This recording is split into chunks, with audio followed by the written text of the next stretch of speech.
Hey Junior Power Kids, welcome to the clubhouse. We are so excited for another month of stories. Yell it out if you know what month it is now. That's right, it's July. I love July. July means picnics and fireworks and more swimming and playing outside and maybe even catching lightning bugs. I love July, and I'm sure that you do too. So all month long, we are going to continue doing our I Spy theme, where we are looking for things that we can see that help us believe in Jesus. And so I was thinking all about the stories that we've been learning about and about how Jesus loves everyone and that we know we can believe that. And I was thinking, do you think that Jesus really loves everyone no matter what? Well, today we're going to look in my very favorite book called the Bible. That's right, to find the answer. And whose book is the Bible? God's book. That's right. This is a tricky one. How many books are in the Bible? Yell it as loud as you can. 66. You guys are so smart. And it's broken into two parts, the Old Testament and the New Testament.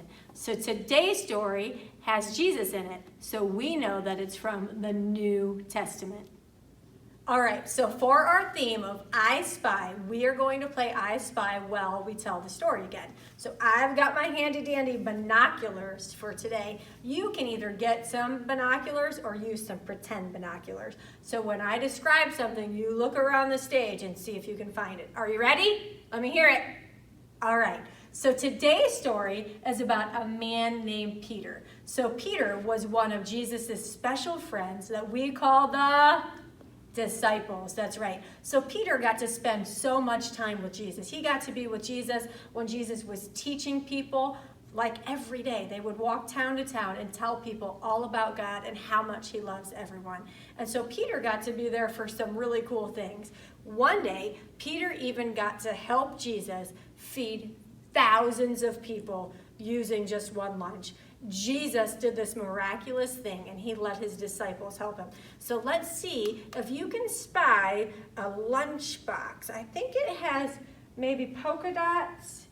Yell it out if you see it. Oh, I see it. Here it is. I think this actually belongs to Sally's scooter. But it reminds us that Peter got to help his friend Jesus feed thousands of people. So cool. So he also got to be there for some really cool things that have to do with water.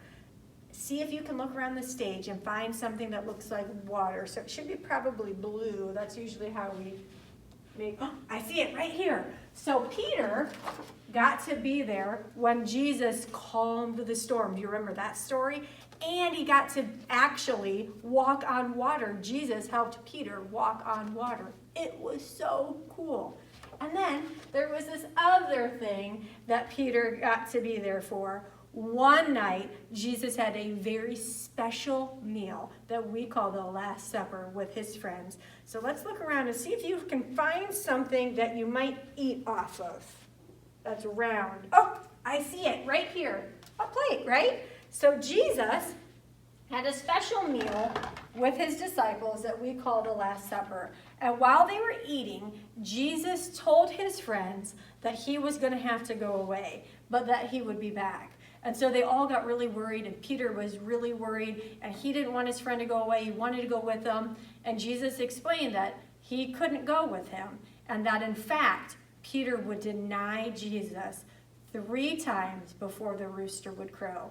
And so Peter didn't believe that. Deny means that he would act like he didn't know Jesus. Peter couldn't believe that he would do that because he loves Jesus, and Jesus was one of his very best friends.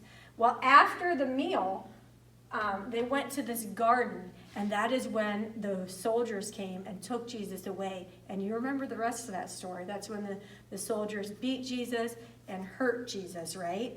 And so a lot of the disciples ran when the soldiers came and took Jesus away.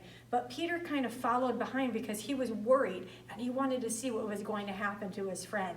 And so he was kind of following closely behind, trying to keep an eye on Jesus, and he saw a lot of really horrible things happen to Jesus.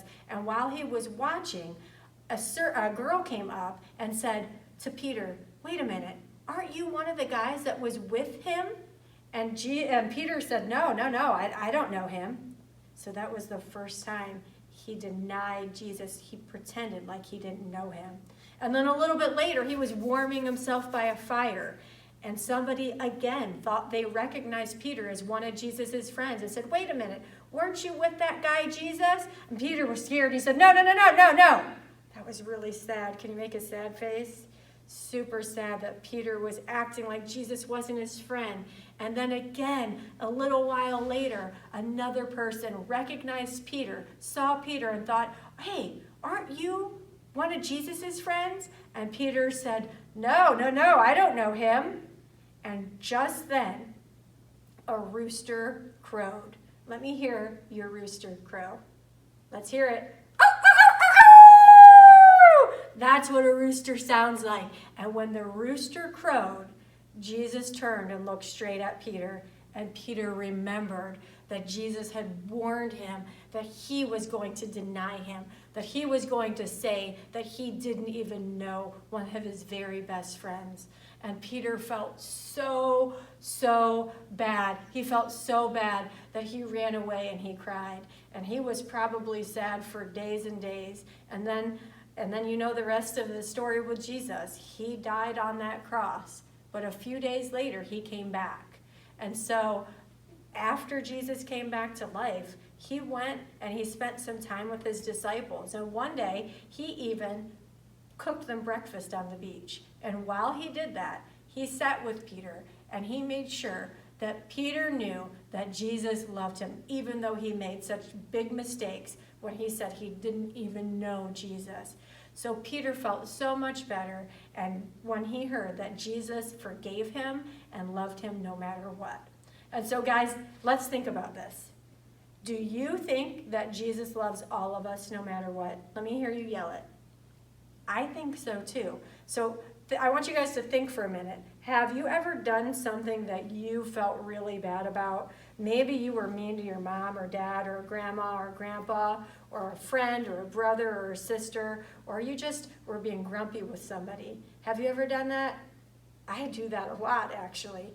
And so when we do those things, we feel bad afterwards, right? Because we know they weren't the right thing to do. But guess what? Jesus loves us even when we make those mistakes. He loves us no matter what. And we know that, and we can believe that. And I want you guys to remember that every single day of your life, that Jesus loves you, and he loves you no matter what. See you soon.